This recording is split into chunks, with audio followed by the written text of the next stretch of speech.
So we know forces are vectors, which means we should be able to draw them as arrows. We are going to draw a slightly different kind of diagram with our forces that is called a free body diagram. So it's going to be kind of like our tip-to-tail diagrams from last unit, but it's got some slightly different rules. And so a free body diagram, which we'll often just abbreviate as FBD, because that's easier to write and to say. So a free body diagram, or an FBD, is just a vector diagram.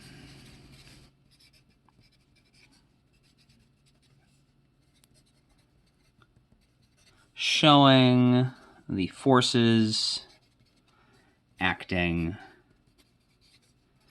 on an object.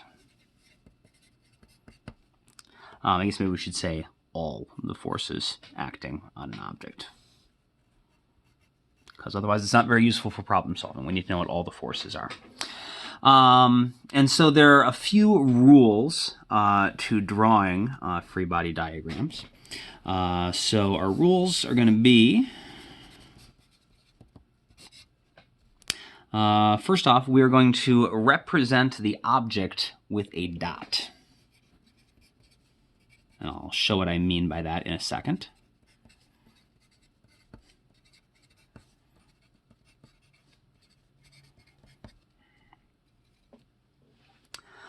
The forces, when we draw them, are always going to be, we need to draw a separate arrow for each force.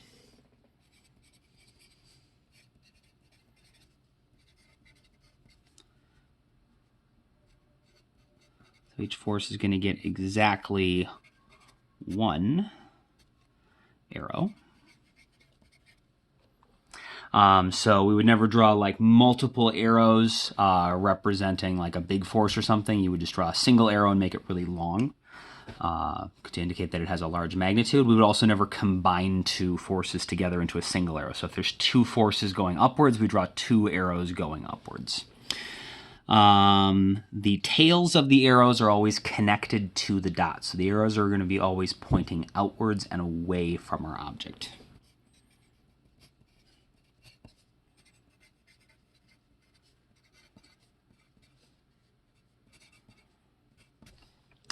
And then finally, and this is super important, the forces have to be labeled. You have to label the arrows with what type of force they are.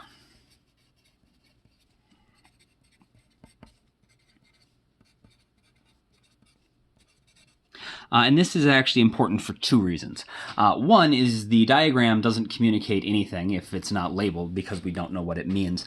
But also, when we are doing force problems, we have a tendency, just because of some fundamental misconceptions everyone has in the way our brains work, we oftentimes will assume there are forces or there is something that must be pushing or pulling on something when there actually isn't.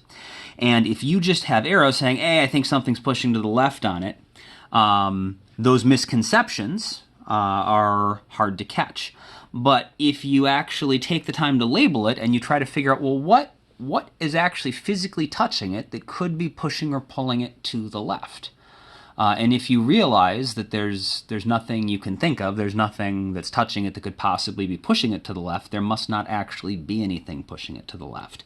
And then that would lead you to the conclusion that, oh, there must not actually be a force there. This must be one of those times where my brain thinks there's something going on, but I can figure out that there's not actually a force there. So it's super important we label them, both for good communication, but also to help ourselves with problem solving.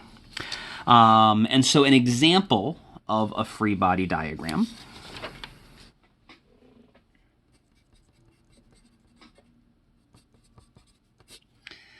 We're going to do the diagram that I asked you to draw for the question of the day, which was the free body diagram for a notebook sitting at rest on a desk. And I didn't actually call it a free body diagram. I said to draw a picture showing all the forces acting on a notebook, sitting at rest on the desk. But that's what we call the picture if we're drawing the forces. So let's go through our rules one at a time. Represent the object with a dot. Okay, so it is okay to draw a like a little picture if you want to, and so you can draw like a side view of, like, this could be my table, and from the side this could be my notebook, right? Maybe it's a spiral notebook or something. I can make this as fancy as I want. That's fine. You can make a little picture if you want to, but then in the middle of the picture, you need to put a dot. That's that dot we're talking about, and it is also okay to just draw the dot and just sort of imagine everything else. So we represented the object with a dot. Each force gets exactly one arrow. So if something is sitting at rest on a desk, well, we know if we're on Earth, there's always going to be some gravity pulling downwards. And so there's got to be some force of gravity pulling downwards on our notebook. And we should realize that the notebook's not going to start falling. And so there's got to be something that is fighting against gravity, something that is pushing back up against gravity, and the only thing that the notebook is touching is the desk. And so the desk must be the thing that's pushing against gravity and canceling it out. And that would be pushing outwards and away from it, or perpendicular to the table. And so that must be one of those normal forces we talked about. We might have called this like F table or something, or you might have just labeled it as the force from the table, or the table force or something. But it is a normal force. We can write normal force from the table. There should not be any sideways forces. So sometimes people will add arrows going side to side or something. There would only be a sideways force if we can actually think of something that is physically pushing or pulling it to the side.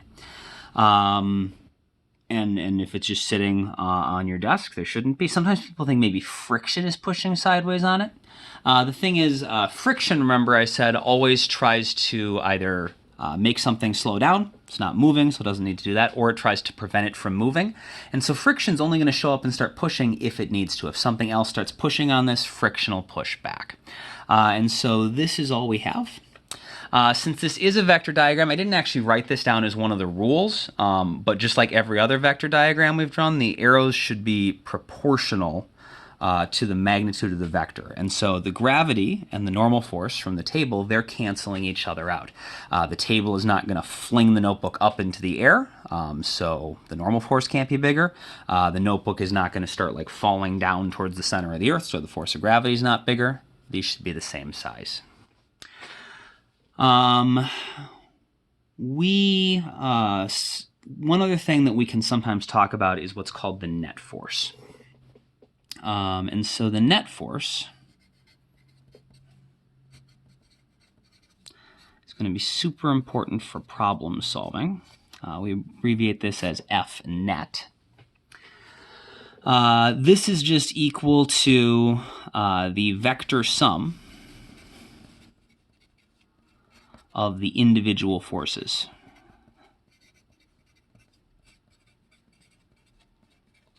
On the object.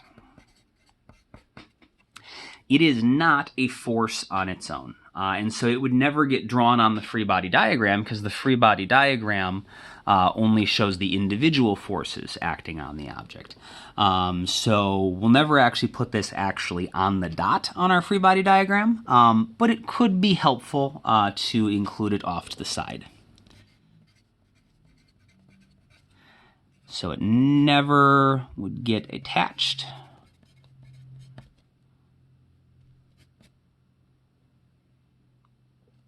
to the dot. However, we can draw it off to the side.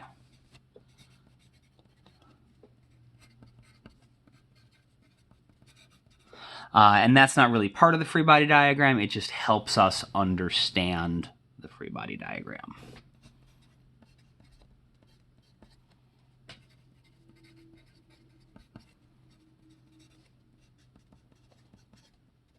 And so, for example, in this case, the net force is just the vector sum of all the individual forces. So if I add together the total of this, so the normal force goes up and the force of gravity goes down, they're the same length. Well, just like if we added 2 north plus 2 south, the resultant would be 0. If these are the same size, whatever that force is up plus the same amount of force down, my total has got to be 0. And so I'm not going to put F net directly on my diagram, but sort of off to the side.